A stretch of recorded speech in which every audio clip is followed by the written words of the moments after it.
치료하는 곳인데 지금까지 관리 상황을 이제 좀 더 자세히 제가 들어봐야 해요. 특히 아직 네. 5개월밖에 안 됐는데 스테로이드 먹는 약을 먹은 것 같아요. 네, 너무 심해서 아마 먹은 것 같은데 지금 해외에 계신데 네.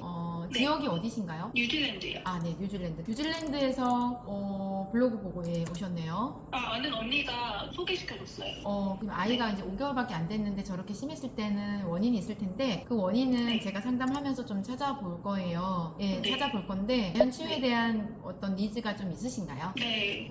여태 너무 스테로이드 많이 쓰고 그래가지고 근데 딱 그때뿐이어가지고 이제 더 쓰고 싶지 않아가지고. 어쨌거나 돌전 아기들은 관리를 하면 굉장히 좋은 결과를 가지고 올 수가 있는데 네. 생후 일수가 얼마 안 된 거에 비해서 약을 좀 많이 쓰신 것 같아요. 네. 네. 그런데 혹시 뉴질랜드 같은 경우는 약을 좀 많이 안 쓰는 편이잖아요. 근데 저희가 GP도 가고 응급실도 다른 곳으로 2번 갔는데 다 스테로이드 처방을 해줬어요. 굉장히 심하다고 판단을 했었나 봐요. 그죠? 네. 예. 가족 중에서 엄마가 아토피가 있으셨네요. 네. 혹시 지금도 있나요? 네, 지금도 손이랑 가끔 접히는데 연골 신 적은 언제세요? 연고는 최근에도 쓰고 있어요. 손 같은 데만 이제 물 많이 닿고 이래서 막 갈라지고 막 그래가지고.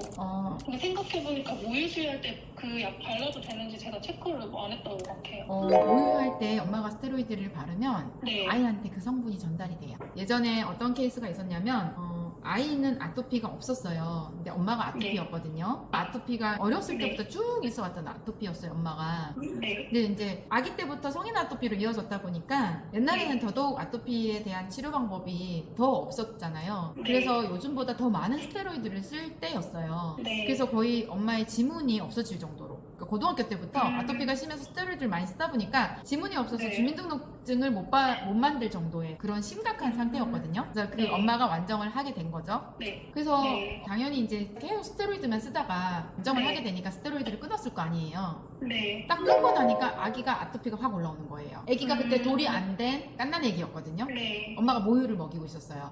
그러니까 뭐냐면 아이가 아토피가 경미하게 있었거나 아니면 없었을 수도 있는데 네. 엄마가 계속 스테로이드를 쓰고 있으니까 모유를 통해서 아이가 그 스테로이드 성분을 계속 받은 거죠. 네. 근데 엄마가 이제 자연치유를 하려고 약을 중단을 딱 하니까 모유를 통해서 이게 안 들어가잖아요. 그러니까 네. 아기가 아토피가 확 올라오는 거예요. 네. 그래서 아이도 같이 완정을 한 케이스가 있었거든요. 네. 근데 이제 그 뒤로도 그 비슷한 사례들이 계속 있는 거죠. 네. 그래서 엄마가 이전에 썼던 게 있잖아요. 간헐적으로 7년간 쓴 거예요. 매번은 네. 아니어도 간헐적으로 쓴 네. 거죠, 그죠? 네. 그러면 이 스테로이드는 피부를 통해 바르면 스며들어가서 이 성분들이 내 몸에 축적이 돼 있어요. 내 몸에서 이 인공부신피질 호르몬에 영향을 미치면서 존재하고 있는데 우리 인간의 몸은 굉장히 이기적이어가지고 출산을 할 때 이 모든 나쁜 성분들이 엄마의 골반 안에 독소들이 쌓여 있거든요. 네. 그러니까 아이한테 태반을 통해서 계속 전달이 되는 거예요. 네. 그래서 어쨌거나 엄마가 오랜 기간 쓴 것들이 있잖아요. 어쩌면 아이가 이렇게 태어나자마자 막 이렇게 네. 심해지는 현상들도 정확하게 기전을 설명할 수는 없지만 아이가 지금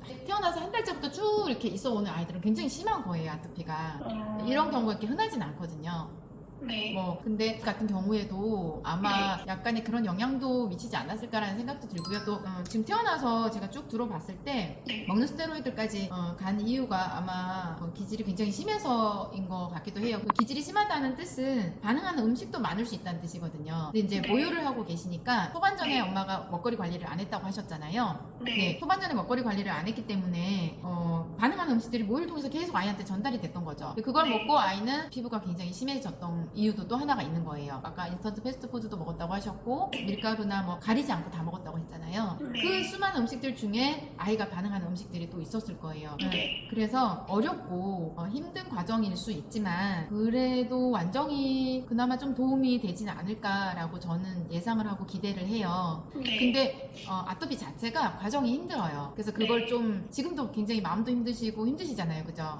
네. 이유식 조금 늦게 하셔야 되고요. 왜냐하면 보통 우리가 6개월 전으로 이유식이 들어가잖아요. 네. 그 전에 심한 고비를 좀 넘겨놓고 아이의 네. 피부를 좀 안정시킨 이후에 이유식이 하나씩 들어가면 네. 음식을 하나씩 체크를 할 수가 있어요. 네. 네, 그래서 해외다 보니까 좀 자주 상담을 하면서 좀 밀착 관리를 좀 필요로 하고 있고 네. 적극적인 관리를 좀 도와줘야지 될 것 같아요. 네. 이제 6개월 시작 단계밖에 안 됐는데 만만치 않거든요. 그래서 엄마가 정신 네. 똑바로 차리고 네. 내가 반드시 이 아이를 낳게 하고자 말겠다는 신념을 하셔야 되고요. 네. 그렇게 관리를 하셔야 돼요. 네. 충분히 고려해 보시고 생각해 보시고 결정을 하시고요. 네.